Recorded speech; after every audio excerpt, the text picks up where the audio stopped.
গঙ্গা জগন্নাথ মন্দিরে রয়েছে। আপনারা পুরীর রীতিনীতি মেনেই রথযাত্রা করেন, আমরা দেখেছি, কী বলবেন? আজকে অ্যাকচুয়ালি পবিত্র বাহুড়া যাত্রা, যেটা সারা বাংলা বলে উল্টো রথ, ওটাকে অ্যাকচুয়ালি পুরীর ভাষাতে বাহুড়া যাত্রা বলা হয়।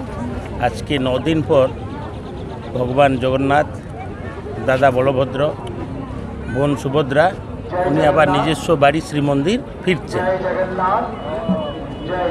এখান থেকে বেরিয়ে উনি সারা শহরটা যাত্রা করে ওনার মন্দিরে ফিরবে, শ্রীমন্দির যেটাকে বলা হয়। 9 দিন ধরে আজকে এখানে অনেক অনুষ্ঠান হলো। 9 দিন পর আজ ঠাকুর ফিরছেন।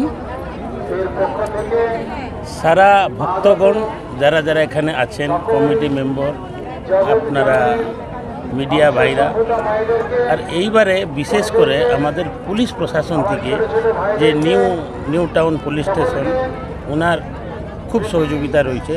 ওনার সহযোগিতাতে রথযাত্রাও ভালো থেকে বেরোলো। আর আমরা আশা করছি এই উল্টো রথটাও আজকে ভালো করে সম্পূর্ণ হবে। ঠাকুর ভালোয় ভালোয় সারা শহর ঘুরে শ্রীমন্দিরে ফিরবেন। ইনি আমার দাদা পপন নায়ক, ইনি সিদ্ধেশ্বর বিশ্ব। আমরা সব ঠাকুরের সেবাতে আছি। 9 দিন ধরে সব কাজকর্ম চলল। আজকে ঠাকুরের শেষ যাত্রা, আজকে উল্টো রথের পরে সব এই যে রথযাত্রাটা আজকে সম্পূর্ণ। আশীর্বাদ।